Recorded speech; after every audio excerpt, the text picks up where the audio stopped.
was ample possibility of it. Her stubborn silence, the way she seemed like a defenseless victim, crouching there with her knees drawn up under her. The sight of her naked back was indecent and animal-like. She looked as though she could be flipped over just by bringing his hand up her crotch. No sooner had the thought crossed his mind than he caught his breath, ashamed. He had the feeling it would not be long before he would see himself as an executioner, torturing the woman, standing over her sand-spattered buttocks. Yes, eventually it would happen, and in that moment he would lose his right to speak. Suddenly, a piercing pain stuck his belly. His bladder, apparently swollen to the breaking point, cried out for relief.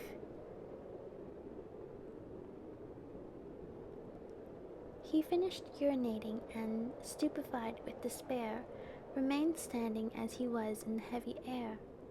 There was no hope that things would be better as time went by. Yet, he could not bring himself to go back into the house. When he left the woman's side, he realized all the more how hazardous it was to be with her. No, he thought, the problem was not she herself, but that crouching position. He had never seen anything quite so indecent. It was out of the question to go back in to her. In every way that position of hers was exceedingly dangerous. Certain types of insects and spiders, when unexpectedly attacked, fall into a paralytic state, a kind of epileptic seizure. An airport whose control tower has been seized by lunatics. A fragmented picture. He wanted to believe that his own lack of movement had stopped all movement in the world, the way a hibernating frog abolishes winter.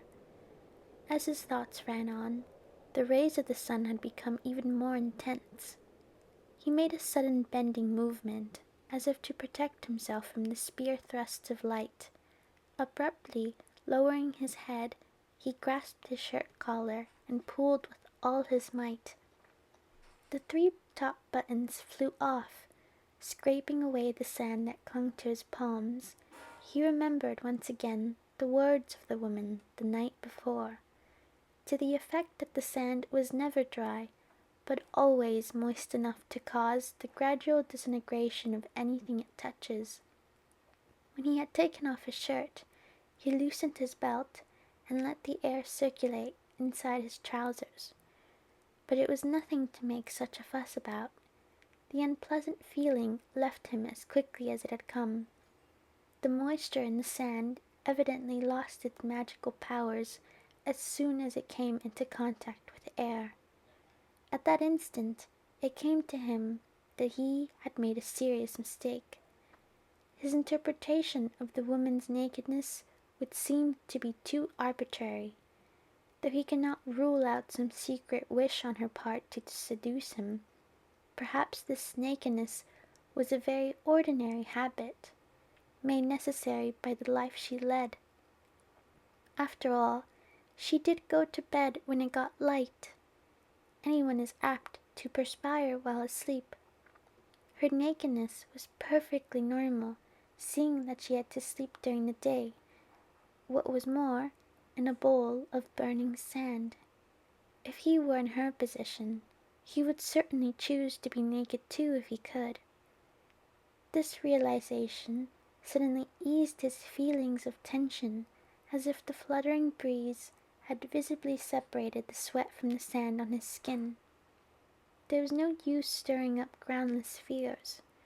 Men had escaped through any number of concrete walls and iron bars. He would not quail simply at the sight of a padlock without finding whether it was locked or not. He went slowly back in the direction of the hut, dragging his feet in the sand. This time he would be composed, and he would get the necessary information out of her. By getting himself in such a state and screaming at her, he could only expect her to clam up. Besides, Her silence was probably only shame at having been careless enough to be caught sleeping naked. To his eyes, recently exposed to the burning sand, the interior of the hut lay in semi-darkness and felt cool and damp. The hot air had a stuffy, musty smell, quite different from the outside. But suddenly, he was aware of what had to be a hallucination. The woman was not there. For a moment, he was startled. He had enough of guessing games, but there was no riddle to be solved. She was there. She stood looking down, her back toward him, in front of the water jar by the sink.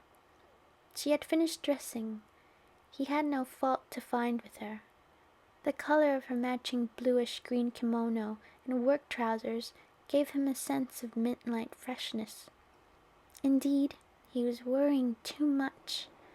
Between lack of sleep and the strange environment, he could scarcely help but have wild fancies. The woman put one hand on the rim of the water jar and peered into it. With the tip of a finger, she slowly stirred the surface of the water, round and round. He vigorously swung his shirt in the air. It was heavy with dampness of sweat and sand, and wound it firmly around his wrist. She looked around apprehensively, and her features tensed. Her solicitous manner was so natural that one would have thought she had spent her whole life with such an expression on her face. He decided to behave as casually as possible. "Hot, isn't it? Heavens, you can't wear a shirt when it's this hot." Yet, she still appeared suspicious and looked dolefully at him. She gave a timid and artificial laugh, and spoke hesitantly. "Yes, it really is. You'll get a sand rash right away if you leave your clothes on when you perspire." "A sand rash?" "Yes. The skin festers, like after a burn, and then scales off." I wonder if it really scales. It molders, I should say, with the humidity." "Yes. That's why—" Maybe she was beginning to relax at last. Her tongue was loosening. "When we're likely to perspire, that's why we go around with no clothes as much as we can. After all, we live down in these holes, so we don't really have to worry about anybody seeing us." "Of course. Look, I don't want to put you to any trouble, but I would like to get this shirt washed." "Certainly. I'll be glad to. They'll be bringing our drum of water tomorrow." "Tomorrow? Tomorrow will be a problem." Actually, he had cleverly maneuvered the conversation to a subject. "Incidentally, when in heaven's name are they going to let me out of here? I'm going to be in a real fix. If a salaried worker like me breaks his schedule even by half a day, he stands to lose a lot. I don't want to waste a minute. There are a lot of Colopetera hopping around in sandy soil like this. I wonder if you know of any. I wanted to find a new species on this vacation." She moved her lips faintly, but no words came out. Perhaps she was just repeating the unaccustomed name. He realized that her mind was closing again. He went on, instinctively. "Say, I wonder if there isn't some way of getting in touch with the villagers? Like beating on a kerosene can or something." But she made no answer. She fell again into her passive silence as quickly as a stone sinks into water.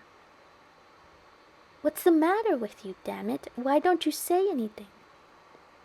Again, his nerves were on edge, but he somehow stifled his desire to shout. I don't get it. If there's some misunderstanding, all right, there's no use crying over spilt milk. This silence of yours is the worst thing. My pupils are always doing that, but I tell them that the most cowardly thing they can do is clam up and pretend to take the blame themselves. If there's any explanation, out with it at once. But her eyes wavered toward her elbow, but in a surprisingly firm voice she said, I think you already understand. I understand? He gasped, unable to conceal his shock. Yes, you must understand by now. But I don't understand, he finally shouted. How should I understand? You can't expect me to understand when you never say a word, can you? Well, life here is really too hard for a woman alone. What's that got to do with me? It does have something to do with you. I'm afraid I've acted wrong toward you. What do you mean, acted wrong? He said, stumbling over his words in his eagerness. In other words, why the conspiracy? You baited the trap. You thought I'd spring at once if a woman was there, like some dog or cat. It's getting to be the season now, when the winds come from the north, and we worry about the sandstorms, she said, glancing at the wooden door, which was standing open. There was a foolish confidence in her quiet, monotonous voice. It's no joke. There's a limit to absurdity. This is illegal detention, pure and simple, a fine crime. You don't have to do such senseless things. Any number of men out of work would be glad for the chance of daily pay. Maybe, but it would make trouble if they knew outside about things here. And do you people think you're safe with me? Indeed you're not. You've made a real mistake if you think you are. I'm no tramp, unfortunately for you. I pay my taxes, and I'm a registered resident. There'll soon be a request out for an investigation, and then you'll see. Don't you people even understand that? Just how do you expect to justify yourselves? Now, go and call whoever's responsible. I'll tell him exactly what I think about this whole stupid situation. She lowered her eyes and sighed faintly. Her shoulders drooped, but she made no further attempt to move. She was like a dejected, unjustly abused puppy. Yet her attitude made him even more angry. What are you hesitating for? Come on, I'm not the only one concerned. You're as much the victim as I am, aren't you? Well, aren't you? You said yourself that if they knew on the outside about life here, there'd be trouble. That shows you yourself recognize how unreasonable this life of yours is. Stop being a mouthpiece. Stop being treated like a slave. Nobody has the right to keep you shut up here. Go on and call somebody now. We're going to get out of here. Ah, so that's it. You're afraid, aren't you? But that's foolish. What's there to be afraid of? I'm here, and I've got friends who work for a newspaper. We'll give the story a social angle. What's wrong? Why don't you say something? I tell you there's nothing to be afraid of. After a moment, the woman suddenly spoke, as if to console him. Shall I start fixing dinner?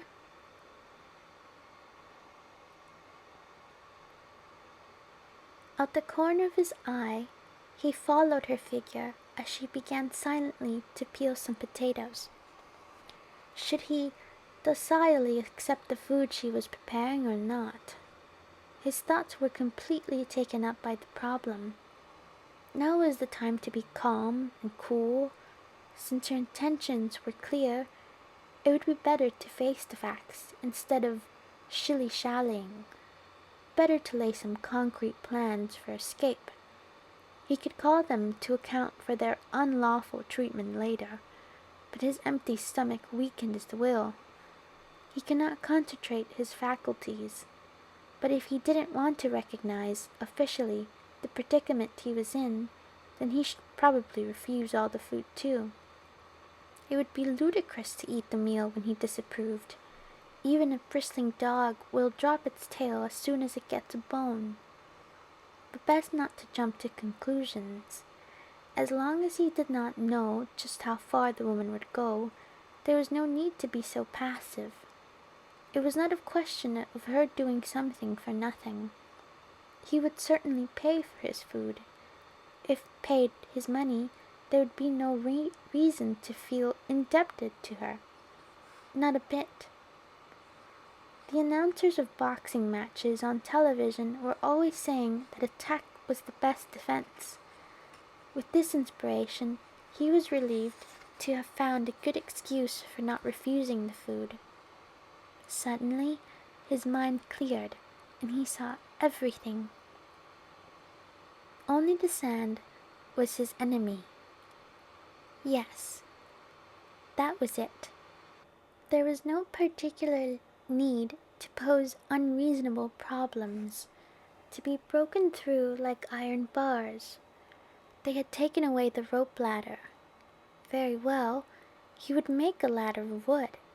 If the sand wall were too steep, then he would make the incline more gentle by scraping away the sand. If he would only use his head a little, it would all be easy. The plan seemed overly simple, but as long as it fitted his purpose, the simpler it was, the better. The best solution, take Columbus and his egg, is often ridiculously simple. If he did not mind the trouble, if he really would fight, well, the game was not over yet. The woman had finished peeling the potatoes. She diced them and put them into a big iron pot over the hearth, along with the large sliced radish, leaves and all. She carefully took a match out of a plastic bag, and after using it, she wrapped up the bag tightly again and fastened it with a rubber band. She put rice in a sieve and put water over it, probably to wash away the sand. The pot began to make a bubbling sound, and the pungent smell of radish hung in the air. There's some water left over. Would you like to wash your face? No, I'd rather drink it than wash my face in it. Oh, I'm sorry, but I keep the drinking water separate. From under the sink, she took a large kettle, which was swathed in plastic. It's not very cold, but it's been boiled, so you don't have to be afraid. By the way, if you don't leave a little water in the jar, you'll be up against it when it comes to washing up later, won't you? Oh, no. I clean off the dishes just by rubbing them with sand. As she said this, she grabbed a handful of sand by the window and threw it into a plate she was holding. She swirled the sand around and covered the plate to demonstrate the actual process. He wasn't sure whether the plate was really clean or not, but he had the feeling it probably was. The sand in this operation, at least, conformed very well with the idea he had of it all along. Again, the meal was served under the umbrella, lightly broiled fish and the cooked vegetables. Everything was slightly gritty with sand. They could eat together, he thought, if she would hang the umbrella from the ceiling, but he didn't want to make an express suggestion. The coarse, common tea was dark enough in color, but it had little taste. When he had finished eating, the woman returned to the sink and, putting a piece of plastic over her head, quietly began to eat her own meal under it. She looked like some kind of insect, he thought. Did she intend to go on living like this forever? From the outside, This place seemed only a tiny spot of earth. But when you were at the bottom of the hole, you could see nothing but limitless sand and sky. A monotonous existence, enclosed in an eye. She had probably spent her whole life down here, without even the memory of a comforting word from anyone. Perhaps her heart was throbbing now like a girl's because they had trapped him and given him to her. It was too pitiful